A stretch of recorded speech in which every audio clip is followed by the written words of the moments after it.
안녕하세요 학생 여러분. 4주차 2차 시 3장의 원가 요소별 원가 계산에서 재료 원가의 계산에 대해서 하도록 하겠습니다. 아마 이 재료 원가의 계산은 그 2장에서 학습한 것들이 그대로 복습이 되고요. 그 다음에 회계원리에서 학습한 것들을 복습한다고 보시면 될 것 같습니다. 먼저 우리가 지난 시간에 재료 원가의 개념에 대해서 학습을 했었는데요.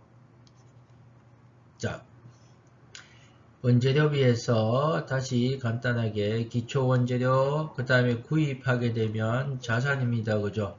자산이고 투입을 하게 되면 재료 원가가 되고, 그 다음에 남았는 것은 기말 원재료가 됩니다. 그죠? 이제 구입과 투입 정확하게 구분이 되시겠죠. 그죠? 구분을 하시도록 하세요.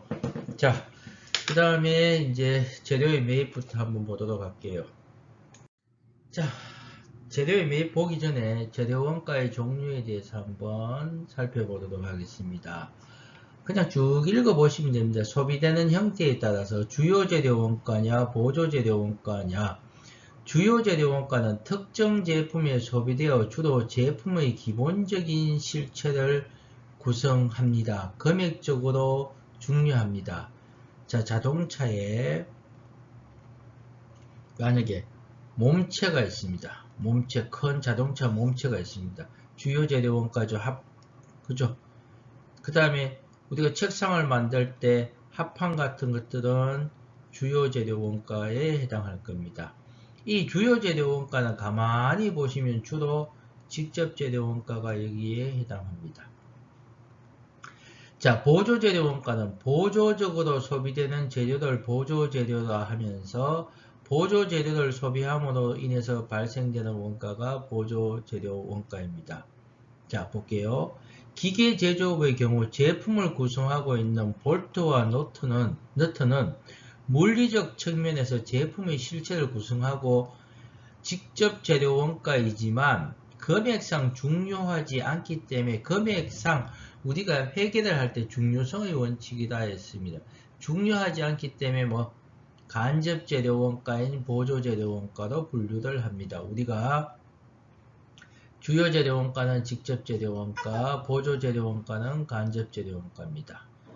자, 부분품비라는 것은 제품을 구성하는 부분품을 외부에서 매입한 가치의 소비액입니다. 그래서 이거 한번 보세요. 자동차를 만드는데 타이어를 외부에서 구매해 들어옵니다. 이건 부분품비죠. 몸체를 구성합니다. 부분품비. 근데 이 타이어를 외부에서 가공해 들어올 수 있죠. 그래서 결국은 이게 부분품비의 성격입니다. 그래서 외주에서 가공해서 사가온 거니까 우리가 이런 얘기를 전에 했었습니다. 외주 가공비는 경비 중에서 직접 경비에 해당하는데 이것들을 어디로 처리할 수도 있다고요? 부분품비에 넣어서 재료 원가에서 처리할 수도 있습니다. 부분품비는 주로 직접 재료 원가가 됩니다. 소모공구 기구 비품비, 이거 내용연수 1년 미만이고 비교적 소액인 공구 기구를 의미합니다. 자, 볼게요. 우리가 비품과 소모품을 구분하는 기준은 뭡니까? 1년입니다. 그죠? 1년 이상이라면 비품으로 보셔야 됩니다. 금액적으로 중요하고 1년 이상이라면 비품.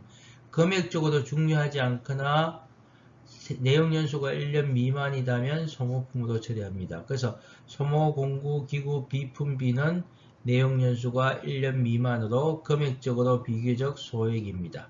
자, 한 두 번 정도 읽으시면 됩니다. 이거 외우실 필요 없습니다. 주요 재료 원가, 특정 제품에 직접 소비되어 주로 제품의 기본적 실체를 구성한다. 금액적으로 중요하다. 보조 재료 원가, 보조적으로 소비되는 것으로 금액적으로 중요하지 않다. 그래서 볼트나 너트 같은 것들은 간접 재료 원가로 분류한다. 부분품비는 제품을 구성하는 부분품을 외부에서 매입한 가치의 소비에 제품의 몸체에 부착되어 제품을 구성하게 됩니다. 타이어 같은 것들. 소모공구 기구 비품비 내역연수가 1년 미만이고 금액적으로 비교적 소액인 공구 기구 비품을 의미합니다.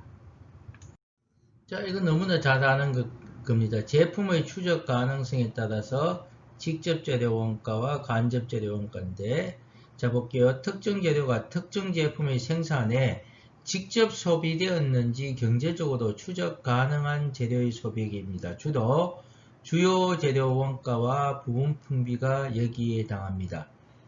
간접 재료 원가는 특정 원가가 특정 제품의 생산에 소비되었는지 경제적으로 추적이 불가능한 재료의 소비액으로 보조재료 원가, 소모공구, 기구 비품비가 여기에 해당합니다. 우리는 주로 직접 재료 원가냐 간접 재료 원가였냐를 구분하는 것이 더 중요하죠. 그죠? 자, 넘어갈게요.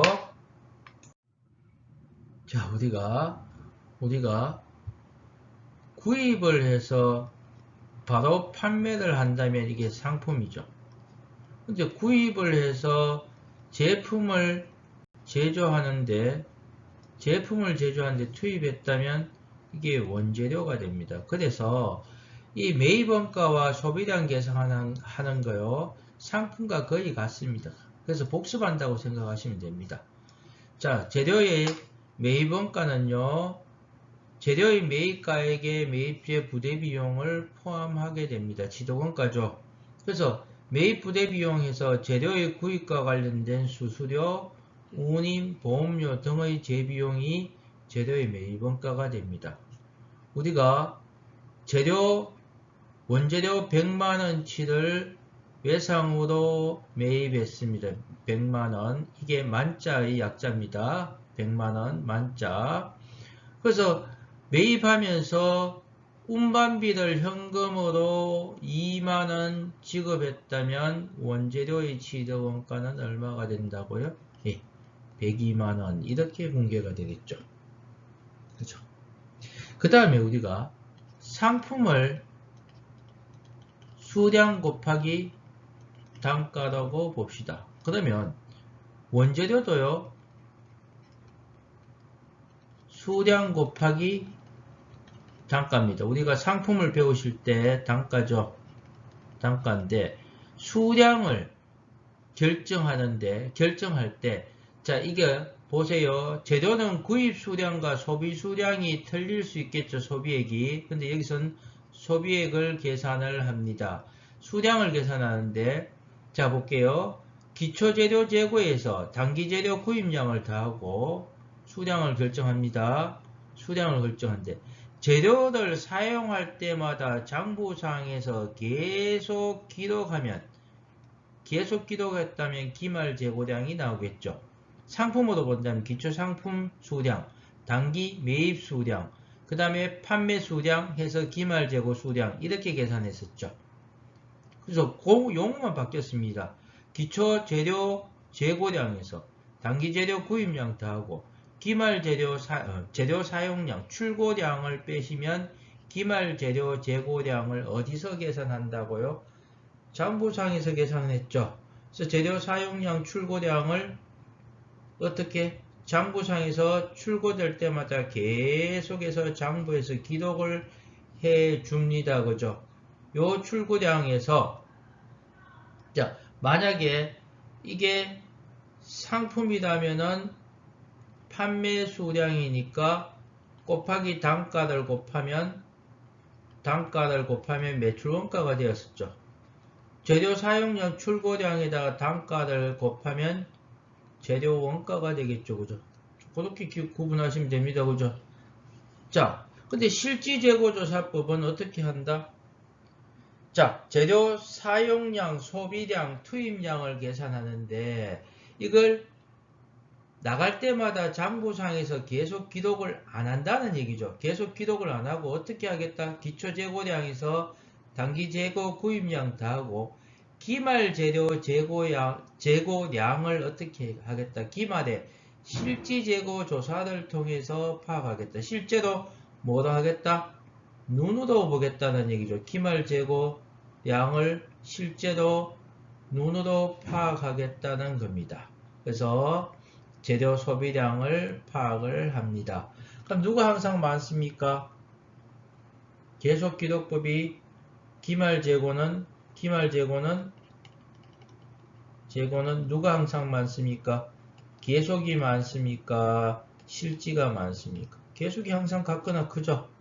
보통은 시험 문제는 둘 다 같다고 합니다. 실지는 우리가 보세요. 이렇게 회계원리 할 때, 제가 설명할 때, 전표회계 실무할 때 했었습니다. 그죠?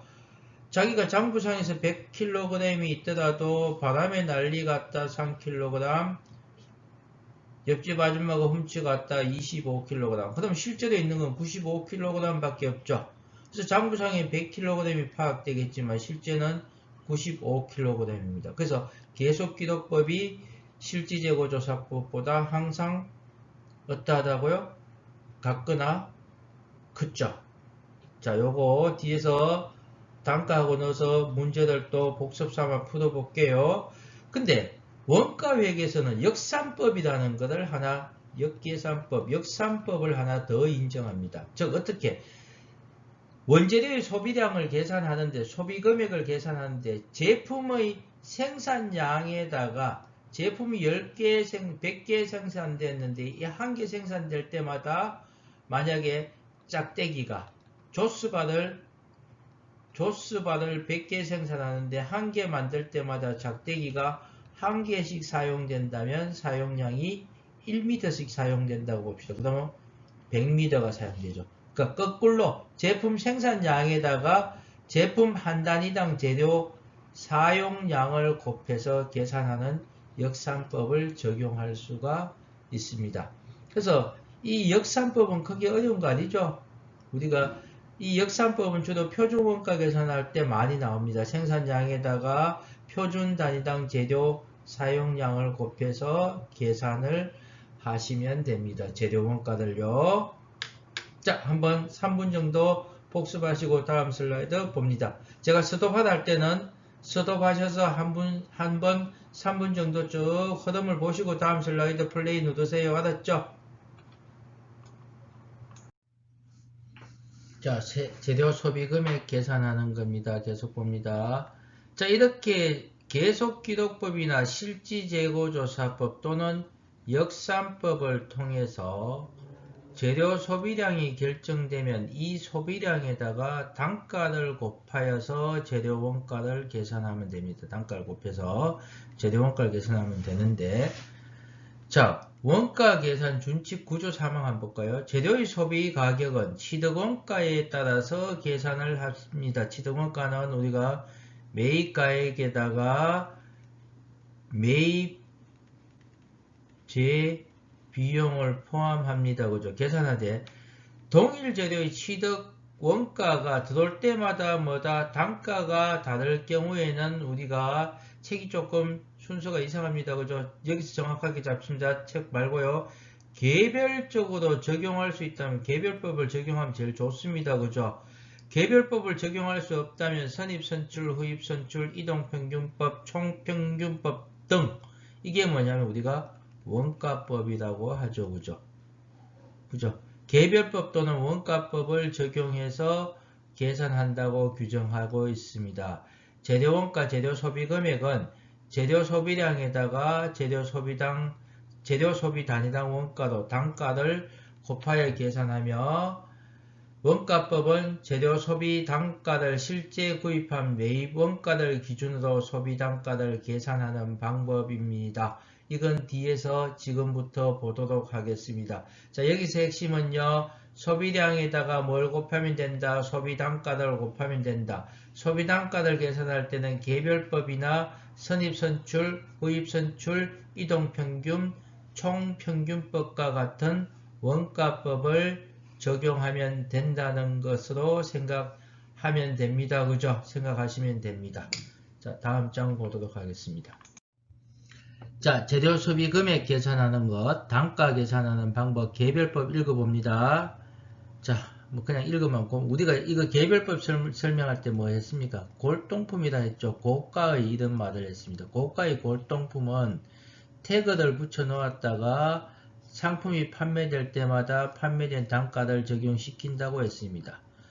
그래서 재료도 비슷하다고 보시면 됩니다. 매입한 재료들 개별적으로 취득한 시점 및 가액별로 구분하여 별도로 보관합니다. 별도로 보관하고 재료가 출고 또는 소비될 때 당해 재료의 취득 가액을 재료의 소비 가액으로 평가하는 방법으로 귀금속 등의 고가의 제품이나 특별 주문 제작에 따른 특별 주문에 따른 제작 제품을 취급할 때 적용할 수가 있습니다. 그런데 그러니까 우리가 이게 특별 주문에 따라서 했다면 가능한데 이게 동일한 제품을 연속적으로 대량 생산해서 뭐 재료가 계속적으로 들어오면 단가가 다른 재료가 계속적으로 들어온다면 우리가 개별법을 적용하기는 조금 어렵겠죠. 그죠? 그래서 우리가 이제 원가법 중에 선입선출법으로 들어갑니다. First in, first out입니다. FIFO라 해서 재료의 소비는 먼저 매입한 재료부터 순차적으로 먼저 소비된 것으로 간주하여 재료의 소비액을 계산합니다. 먼저 들어온 놈이 먼저 나갑니다. 그죠? 먼저 나가는 방법입니다.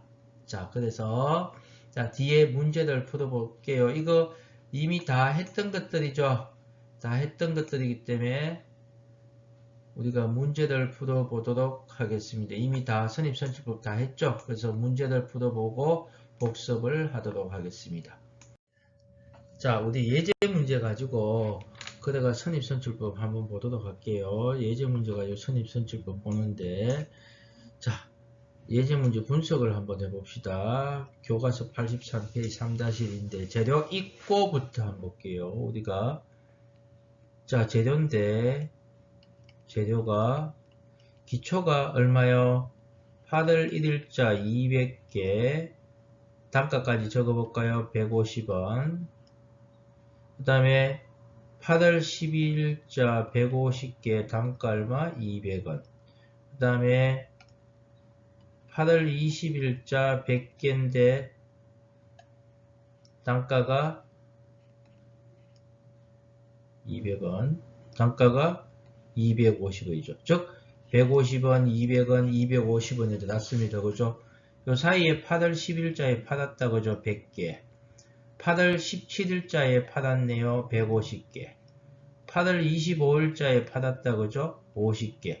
자, 판매될 때마다 단가를 어떻게 적용할 거냐인데, 자, 선입선출법에 의해서 재료 원장을 기입하시고 재료 재고액을 구하시온데, 자, 요거 실지재고조사법으로 먼저 한번 풀어볼게요.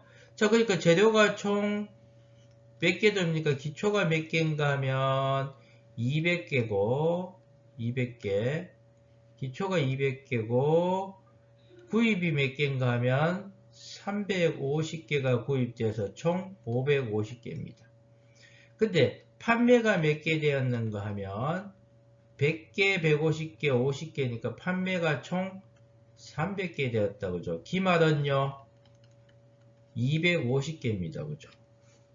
그러면, 기말 재고액 구할까요? 기말 재고액을 실지재고조사법은 기말 재고액을 250개 조사를 해서, 자, 선입선출법은 먼저 들어온 놈부터 먼저 나가니까 기말에 남아있는 것은 나중 들어온 것부터 먼저 남아있겠죠. 8월 20일자 거부터 남아있습니다. 이렇게 남아있겠죠. 그러니까 자, 250개는 8월 20일자가 몇 개 남아있다. 100개 250원. 계산해볼까요? 25,000원. 그 다음에 150개는 8월 250개 맞죠? 기초가 200개고 150개 100개니까 150개 100개니까 이게 250개다. 그죠? 250개 450개고 기말 150개다. 그죠? 그 다음에 8월 12일자는 몇 개만요? 기말이 150개다. 그죠? 50개 곱하기 얼마? 200원짜리다. 그죠? 만원입니다. 그죠? 그러면 기말 재고액이 이렇게 계산이 되었습니다. 35,000원으로 계산이 되었습니다. 그러면 여기서 기초가 얼마인가 볼까요? 재료가 기초가 얼마인가 하면 200개 100원이니까 2만원. 매입액이 얼마입니까? 매입이 3만원 100개니까 얼마요? 25,000원에서 55,000원이죠. 기말이 얼마로 되어 있습니까? 35,000원이니까 35,000원 맞죠? 35,000원. 그 다음 재료 소비액은요 4만원이 되겠죠. 여기 75,000원, 여기 75,000원이 돼요. 4만원 되는가 만나봅시다. 판매가 300개 되었는데 이놈은 어떻게 기초분부터 먼저 나갑니다. 그죠? 200개 곱하기 자꾸 지워지네요. 200개 곱하기 200개 곱하기 다시요. 200개 곱하기 얼마요? 100원 해서 2만원. 그 다음에 나머지 100개는요 200원짜리가 나간다 그죠? 200원 해서 2만원 해서 총 얼마요? 4만원 맞죠? 소비액이. 자, 이렇게 계산을 했습니다. 그래서 재료 소비액 4만원, 기말 재고액 4만원입니다. 그죠? 자, 이게 실지 재고 조사법 하에 선입선출법입니다. 자, 우리가 계속기록법으로 해도 맞는가를 확인하도록 하겠습니다. 자, 이번에는 계속기록법으로 풀어볼게요. 자, 기초에 입고가 되었습니다. 기초 재고액이라고 봅시다. 이거 기초라고 보고 풉시다. 기초라고 보면 200개가 얼마요? 단가 150원에 입고되었죠. 얼마? 3만원. 기초에 있었다고 봅시다. 기초에 있다고 보고. 그 다음에 8월 10일날 팔았습니다. 몇 개를 팔았다? 100개를 팔았습니다. 얼마짜리? 150원짜리 100개를 팔았습니다. 그럼 얼마? 15,000원이죠. 그 다음에 100개가 남아있습니다. 얼마? 150원짜리 100개가 남아있습니다. 15,000원. 그 다음에 입고가 되었는데 몇 개가 입고되었다? 네, 150개가 입고되었는데 이게 얼마짜리? 200원짜리니까 3만원입니다. 자, 그 다음에 참고 소개는 100개가 있는데 이건 150원짜리가 100개 15,000원. 그 다음에 200원짜리가 몇 개 있다? 150개 있습니다. 3만원. 이렇게 참고 속에 있습니다. 자, 교과서 펴놔 놓고 보세요. 교과서 83페이지 피시고 문제를 같이 푸셔야 됩니다. 8월 17일을 다시 출고가 되었습니다. 150개가 출고가 되었습니다. 그죠? 이 8월 15일 150개 출고된 것들은 잠깐 지어볼게요. 옆에다 적을게요. 자, 150개 출고가 되었는데 이 150개는 먼저 들어온 게 먼저 나가니까 150원짜리 100개가 먼저 나갔습니다. 그죠? 150원짜리 100개 해서 15,000원. 나머지 50개는요, 얼마짜리가? 네, 200원짜리가 나갔습니다. 만원. 그럼 참고 속에는 남아있는 게 100개, 150원짜리 100개 다 나갔고, 200원짜리 중에서 50개가 나왔으니까 100개가 남았다. 그죠? 200원짜리. 그러면 2만원이 참고 속에 있습니다.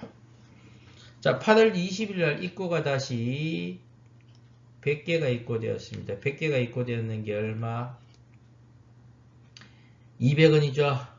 250원이네. 250원 해서 25,000원에 입고되었습니다. 그럼 참고 속에는 100개, 200원짜리가 100개 있고, 그 다음에 250원짜리가 100개 있습니다. 그래서 25,000원. 자, 이번에는 몇 개가 나갔습니까? 8월 25일 날 50개가 나갔습니다. 그죠? 50개가 나갔는데 뭐가 나갑니까? 이 50개는 먼저 도던 놈이 먼저 나가죠. 그래서 200원짜리가 50개 나가니까 만원입니다. 자, 이게 50개 나갔습니다. 그죠? 그 다음에 창고 속에는 50개, 200원짜리가 50개. 그래서 만원.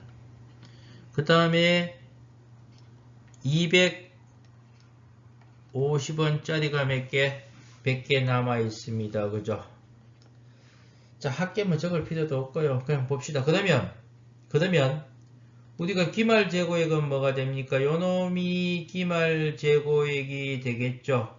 기말 재고액이 35,000원이죠. 우리가 계속기록법 할 때 어떻게 했었습니까?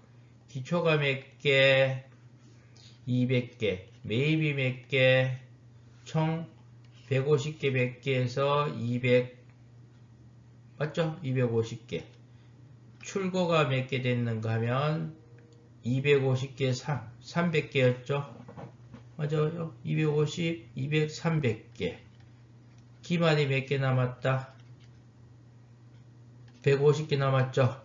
그럼 이 기말은 먼저 도던 기 먼저 나가니까 나중에 도던 놈 100개 250원. 그 다음에 50개 200원 해서 그래서 요거 25,000원, 요거 만원 해서 35,000원이었죠. 자, 실지재고조사법이나 계속기록법이나 결과가 같죠. 그 다음에 출고 300개는 어떻게? 먼저 도던 게 먼저 나갑니다. 200개는 기초분에서 나갑니다. 150원. 3만원이죠. 3만원 나가고 나머지 100개는 8월 12일께 나갑니다. 얼마? 200원에서 2만원 하면 얼마입니까?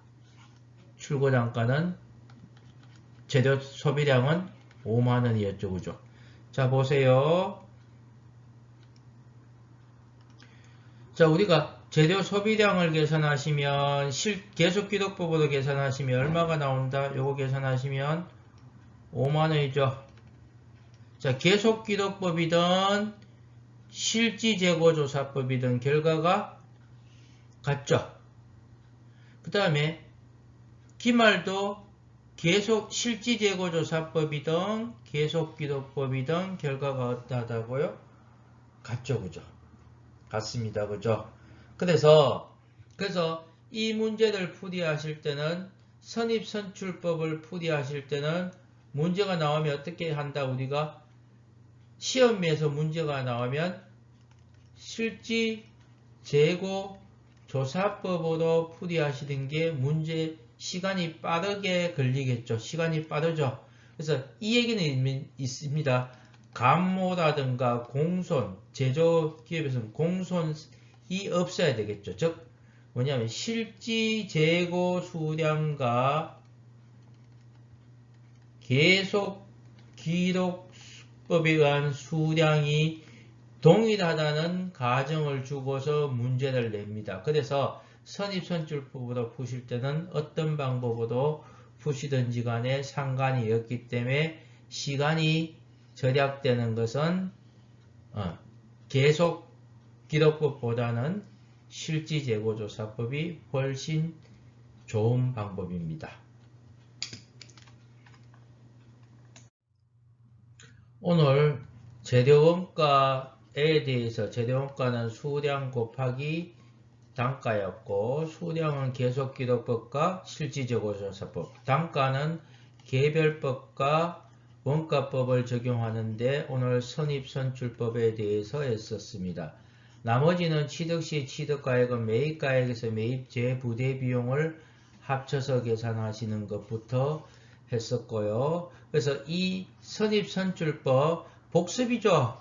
이거 원가회계 아닙니다. 그죠? 원가회계 아닌데 이 교재에서는 그냥 원가를 일반인이 볼 수 있도록 이 교재들 집필하고 있고 어떤 책이든지 이렇게 집필하고 있습니다. 그러나 피포나 리포 이런 것들은 원가 회계 문제에 나오기는 해도 이거는 회계 원리의 문제입니다. 그래서 한번 복습하시면서 여기서 마무리합니다. 어쨌든 어떤 시험을 치시든지 간에 시험에 출제가 되니까 내 걸로 만드세요. 알았죠?